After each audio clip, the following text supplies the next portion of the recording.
तो लाख की चूड़ियां पाठ के आज हमने क्वेश्चन आंसर्स डिस्कस करने हैं। पहला प्रश्न है, बचपन में लेखक अपने मामा के गांव चाव से क्यों जाता था? चाव से जाता था क्योंकि वहां पे बदलू मनिहार उसे लाख की गोल गोल रंग बिरंगी गोलियां बनाकर देता था और जिसके साथ खेलना लेखक को बहुत अच्छा लगता था। और वो बदलू मामा ना कहकर बदलू काका कहता था। लेखक बदलू को क्यों कहता था? क्योंकि गांव के सभी बच्चे बदलू को बदलू ही कहते थे और उनकी देखा देखी वो बदलू को बदलू मामा ना कहकर बदलू काका कहता था। बेटा ये जिसने अनम्यूट किया हुआ है ना वो म्यूट कर लीजिए, आवाज आ रही है आपकी। सेकंड क्वेश्चन, अभी भी आवाज आ रही है? मैम प्रणव सरदाना 2 आईडी से ज्वाइन किया हुआ उसने। प्रणव सरदाना बेटा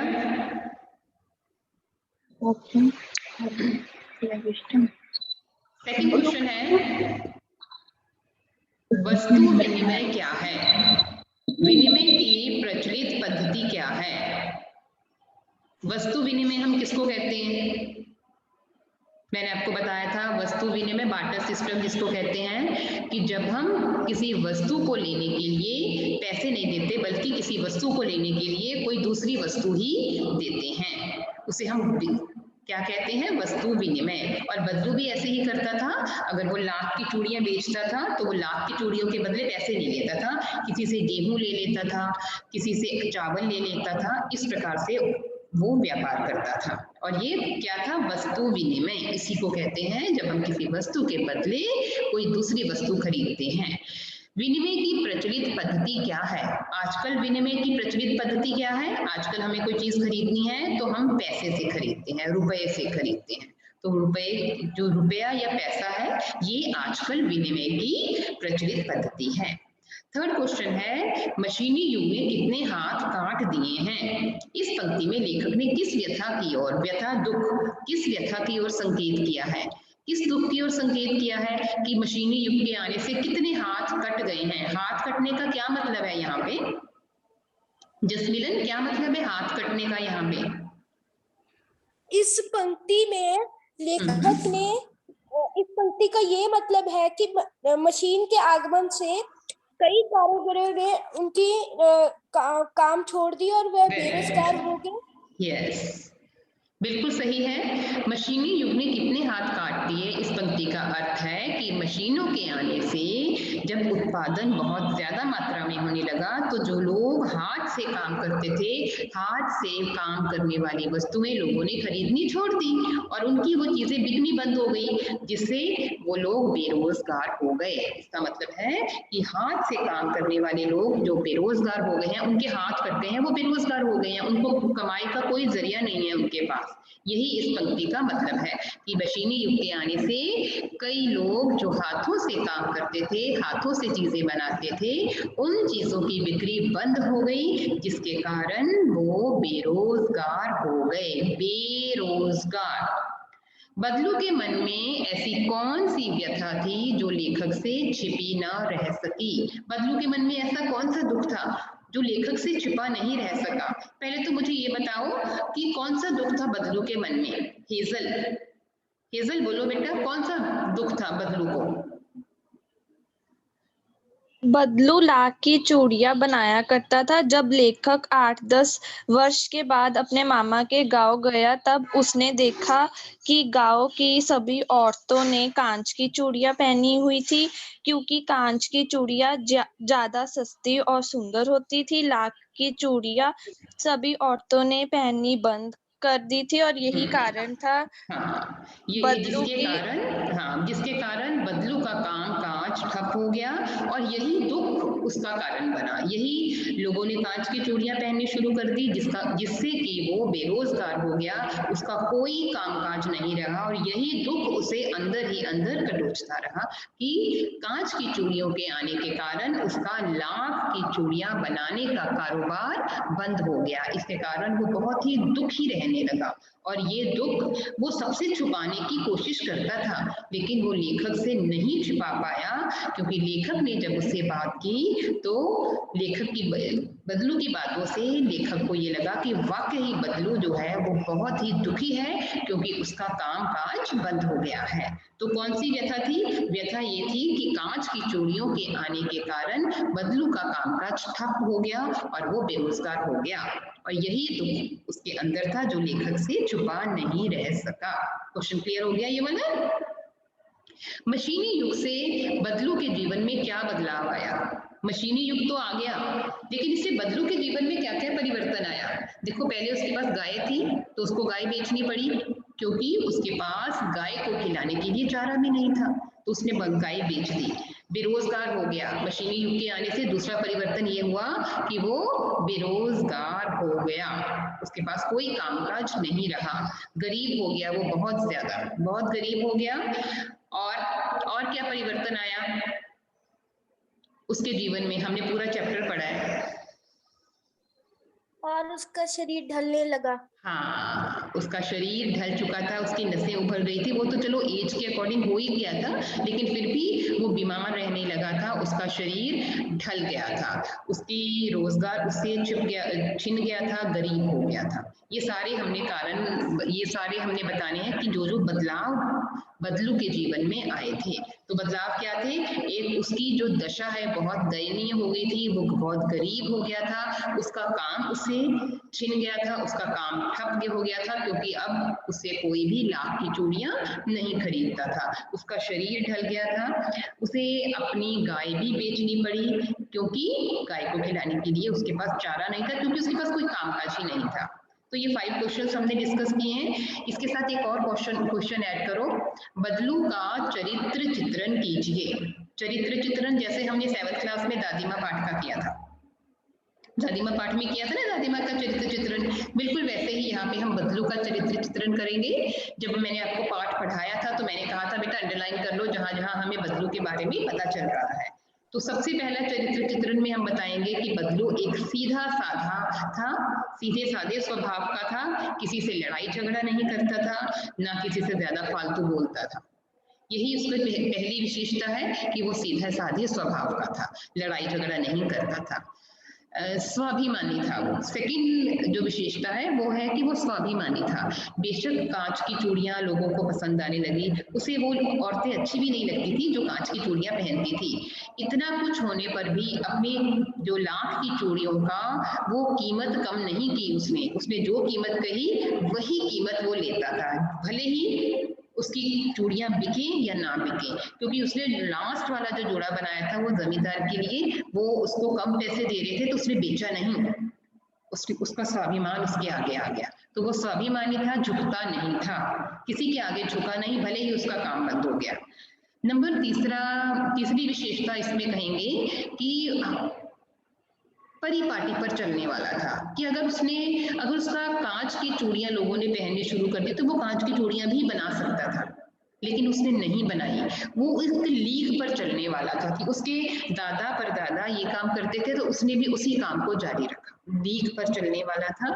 और इसका एक और है, और किसी को कोई पॉइंट अगर याद आ रहा है तो बता सकता है, कभी हार नहीं मानने वाला व्यक्ति था।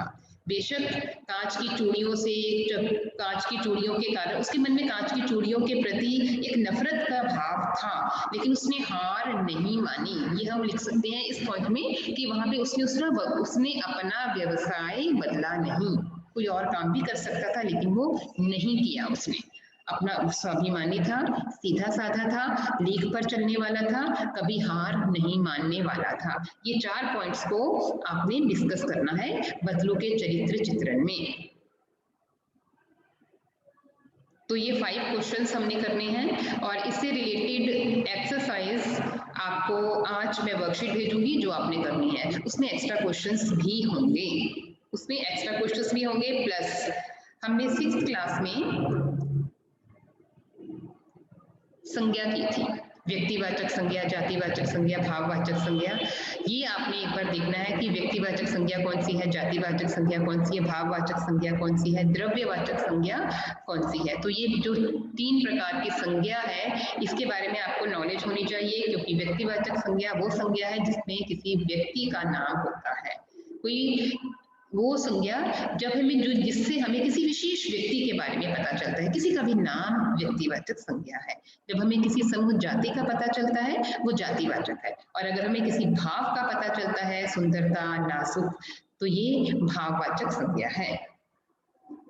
आपने चैप्टर में से 2 शब्द ढूंढने हैं जो जातिवाचक संज्ञा हो, भाववाचक संज्ञा हो और व्यक्तिवाचक संज्ञा हो। इसके प्रश्न उत्तर आपने नोटबुक्स में करने हैं, प्लस आपकी वर्कशीट और इसके शब्दार्थ आपकी बुक के लास्ट में दिए गए हैं। ये हमने अपनी नोटबुक में नहीं लिखने, शब्दार्थ नहीं लिखने हमने ये वाले अपनी नोटबुक में। हाँ, जो आपको मैं आज वर्कशीट में भेजूंगी उसमें एक्स्ट्रा वर्ड्स हैं, वो आप लिख सको, वो आपने लिखने हैं। तो हम शब्दार्थ ये वाले पहले डिस्कस कर लेते हैं। चाह, रुचि या कोई इच्छा। सलाख, कोई सलाई, पतली सी जैसे सलाई होती है, जिससे पतली सी लोहे की छड़ी हो सकती है। मुंगरी, गोल मुठियादार लकड़ी जो ठोकने पीटने के काम आती है। पैतृक, पूर्वजों का। खपत, किसी काम की इसकी बिक्री। वस्तु, विनिमय, पैसों से ना खरीद कर एक वस्तु के बदले दूसरी वस्तु लेना। तो हमें यहाँ पे अपना आंसर भी मिल गया है, वस्तु विनिमय क्या होता है। कसर, घाटा। नाजुक, कोमल। पगड़ी, सिर पर लपेटने वाली, जो कई बार हम देखते हैं ना कि कईयों ने पगड़ी पहनी होती है, तो ये वही पगड़ी है जो सिर पर लपेटे जाने वाला एक लंबा कपड़ा या पगड़ी। पाग, मरहम पट्टी, किसी जख्म का इलाज करना। मचिया, बैठने के उपयोग में आने वाली एक फट्टी हम जिसको कहते हैं, या सुतली, ये लकड़ी की बनी होती है। मुखातिब, देखकर बात करना। डलिया, टोकरी या बांस का बना एक छोटा पात्र, बिल्कुल टोकरी जैसा। फबना, सजना।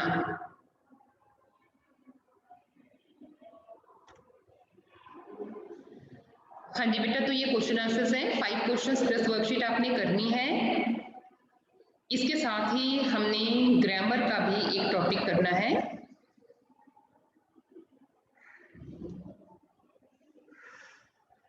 विलोम शब्द, विलोम शब्द हमने करने हैं। अब ग्रामर बुक्स अगर आपके पास है तो खोल लीजिए, नहीं है तो कोई इधर उधर भागने की जरूरत नहीं है। बिल्कुल मैं स्क्रीन शेयर कर रही हूँ, जहां से आपने विलोम शब्द करने हैं।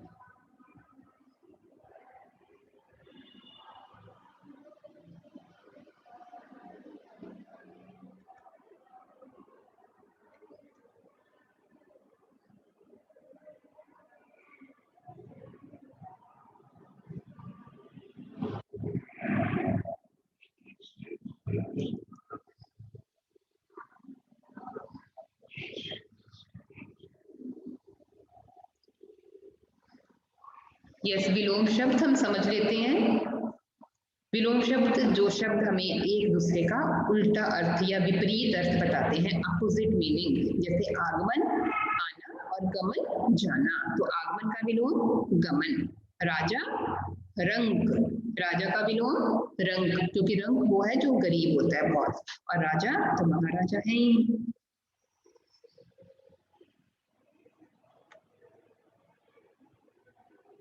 अस्वस्थ, पहला वर्ड है अस्वस्थ, जो ठीक नहीं है, जो बीमार है। अस्वस्थ, स्वस्थ, अपना, पराया। आयात, निर्यात, आयात जो चीज हम किसी दूसरे देश से मंगवाते हैं, और निर्यात जो हम एक्सपोर्ट करते हैं, इंपोर्ट और एक्सपोर्ट। अमृत, विष, अमृत, विष। अंधकार, प्रकाश। अच्छा, बुरा। अनुकूल, प्रतिकूल, जब कोई हमारी फेवर में चीज है तो अनुकूल, और जब हमारे अगेंस्ट है तो प्रतिकूल। अल्प, अधिक, अल्प कम, अधिक ज्यादा। अज्ञ, विज्ञ, जिसको सब कुछ पता है अज्ञ, जिसको कुछ नहीं पता विज्ञ। अनुरक्त, विरक्त, अनुरक्त, विरक्त, जो किसी के साथ अटैचमेंट है वो अनुरक्त, और विरक्त कोई अटैचमेंट किसी के साथ नहीं है, उसने संसार छोड़ दिया, किसी के साथ उसको भगवान की भक्ति में हो गया है तो वो संसार से विरक्त हो गया है। अनुराग, विराग, अनुराग प्रेम और विराग बिल्कुल दूर हो जाना, घृणा तो हम नहीं कह सकते, विराग जब हम अपने आप को दूर कर लेते हैं किसी से, हमारे किसी के साथ कोई लगाव ना हो, वो विराग। और अनुराग लगाव। अस्त, उदय, अस्त सनसेट और उदय सनराइज, उदय होना। अभिमान, नम्रता, अभिमान बड़ा अहंकार और नम्रता पोलाइटनेस। अगम, सुगम, सुगम बहुत आसान और अगम जो बहुत मुश्किल है वो अगम। अभ्यांतर, बाह्य, अभ्यांतर जो हमारे भीतर का हमारे मन से संबंधित है, बाह्य बाहरी जो दिखाई दे रहा है। आकर्षण, विकर्षण। आगामी, गत, आगामी आने वाला, गत जो पिछला, गत सप्ताह है, आगामी सप्ताह है, मतलब जो आगे आने वाला है। आगामी का यहाँ पे ऐसे हम सेंटेंस लिख सकते हैं कि आगामी वर्ष मैं 9वीं क्लास में हो जाऊंगा और गत वर्ष मैं 7वीं कक्षा में था। आलस्य, स्फूर्ति, यहाँ पे स्फूर्ति करना है आपने, ई की मात्रा डाल लेना, आपकी बुक में नहीं है। आदि, अंत। आसक्ति, विरक्ति, बिल्कुल ये आसक्ति और विरक्ति आसक्त और विरक्त से मिलता जुलता है, अनुरक्त और विरक्त से मिलता है। आसक्ति हम जब हमारा किसी के साथ कोई प्रेम हो या हमारा लगाव हो, विरक्ति हम दूर हो जाते हैं वो। आहार, निराहार, कोई चीज खाना, आहार। निराहार, कुछ नहीं खाना, निराहार हूँ, आज मैं व्रत रखा है तो मैंने निराहार व्रत रखा है, कुछ नहीं खाया। आगत, अनागत। अंतरंग, बहिरंग, बिल्कुल वही है, अंतरंग और बहिरंग भी, ये हमारे जो हमारे मन से संबंधित है वो अंतरंग और जो बाहर से संबंधित है वो बहिरंग। अवनति, उन्नति, अवनति उन्नति, उन्नति प्रोग्रेस और अवनति डिक्लाइन। आदि, अंत, आदि किसी चीज की शुरुआत और अंत एंड। अग्रज, अनुज, अग्रज बड़ा भाई, अनुज छोटा भाई। अपेक्षा, उपेक्षा, अपेक्षा होता है किसी की तुलना करना और उपेक्षा किसी की इंसल्ट करना, बेइज्जती करना, अनादर करना। अर्थ, अनर्थ, अर्थ जिसका कोई मतलब है और अनर्थ बहुत बुरा होना, या ये तो अनर्थ हो गया बहुत बुरा हुआ, या जिसका कोई अर्थ ना हो। आकाश, पाताल। आध्यात्मिक, भौतिक, आध्यात्मिक ईश्वर से संबंधित, धर्म से संबंधित, और भौतिक जो इस संसार से संबंधित, जो चीजें भौतिक हैं हमें सुख देने वाली हैं वो भौतिक चीजें। आर्द्र, शुष्क, शुष्क सूखा, आर्द्र गीला। आदर्श, यथार्थ, आदर्श और यथार्थ, यथार्थ जो सच्चाई है और आदर्श जैसा हम चाहते हैं, अरे आदर्श होना चाहिए, हमें सब कुछ अच्छा करना चाहिए, मेरे आदर्श ये हैं जिसकी मैं इज्जत करती हूँ, किसी बड़े बुजुर्ग का या किसी ऐसे व्यक्ति का नाम जो मेरे आदर्श है, जिनको मैं फॉलो करती हूँ, वो आदर्श। और यथार्थ जीवन की सच्चाई। आरंभ, अंत, आरंभ अंत। इष्ट, अनिष्ट, इष्ट भलाई, अनिष्ट बुराई। इच्छा, अनिच्छा, इच्छा है मेरी ये काम करने की, जब इच्छा नहीं है तो अनिच्छा। इज्जत, बेइज्जत। इनकार, इकरार, इनकार कर देना और इकरार कर लेना, मान लेना। यह लोग, ये वाला लोग जहां हम रह रहे हैं, परलोक दूसरा लोक। इकट्ठा, अलग अलग, इकट्ठा अलग अलग। उष्ण, शीत, बिल्कुल उष्ण और शीत भी गर्मी और सर्दी की ही तरह है, उष्ण शीत। तो ये अपनी बुक में आपने मार्क कर लेनी है, 1 to 40 है विलोम शब्द जो हमने करने हैं।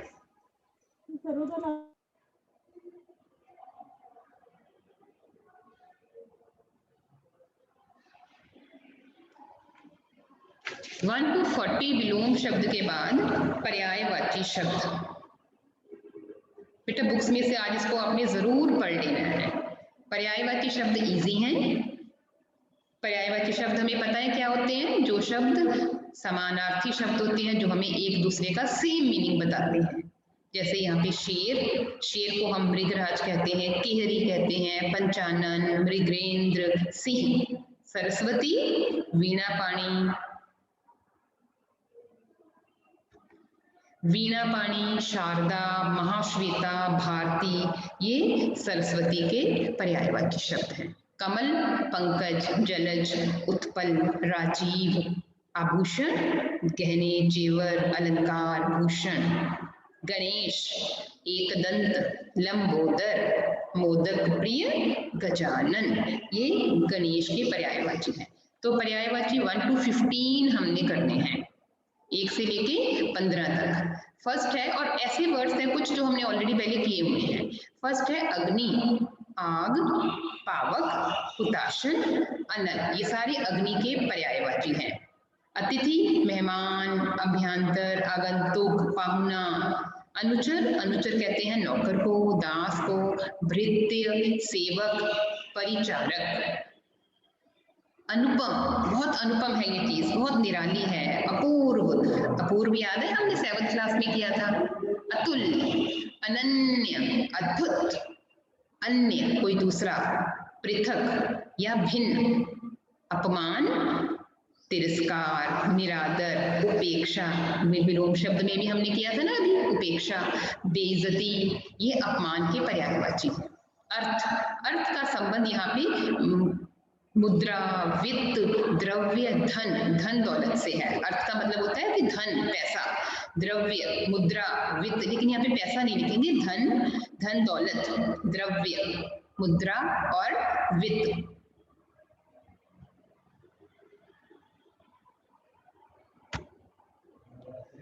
अश्व, अश्व, घोड़ा, घोटक, बाजी, तुरंग। अंधकार, तिमिर, तम, अंधेरा। अहंकार, घमंड, अभिमान, दर्प, अहम, ये अहंकार के पर्यायवाची हैं। और अंधकार, तिमिर, तम, अंधेरा। अंधेरा के ऊपर चांद बिंदु करना, चांद बिंदु है यहाँ पे। आंख, नयन, लोचन, अक्षि, नेत्र। आत्मा, देव, जीव, चैतन्य, अंतःकरण। आश्वासन, तसल्ली, सांत्वना, ढाढ़स, दिलासा। आकाश, नभ, गगन, अंबर, व्योम, अंतरिक्ष, ये सारे आकाश के पर्यायवाची हैं। अंग, अंग का मतलब होता है कोई भाग, पार्ट। अवयव, भाग, खंड, ये अंग के पर्यायवाची है। तो ये विलोम शब्द और पर्यायवाची शब्द, ये भी दोनों आपने आज रिवाइज कर लेने हैं, और इससे रिलेटेड वर्कशीट भी आपको भेजी जाएगी, एक ग्रामर की और एक रीडर की, क्योंकि अब हमारा नेक्स्ट पीरियड डेट लगेगा, तब तक मंडे को लगेगा, लेकिन मंडे तक, सैटरडे तक आपने ये सारा वर्क कंप्लीट कर लेना है। वर्कशीट 1 एंड वर्कशीट 2 जो विलोम शब्द और पर्यायवाची से रिलेटेड होगी, और एक आपकी चैप्टर से रिलेटेड होगी। तो ये विलोम शब्द और पर्यायवाची शब्द आपको क्लियर हो गए होंगे, और इनको अपने साइड बाय साइड याद भी कर लेना है।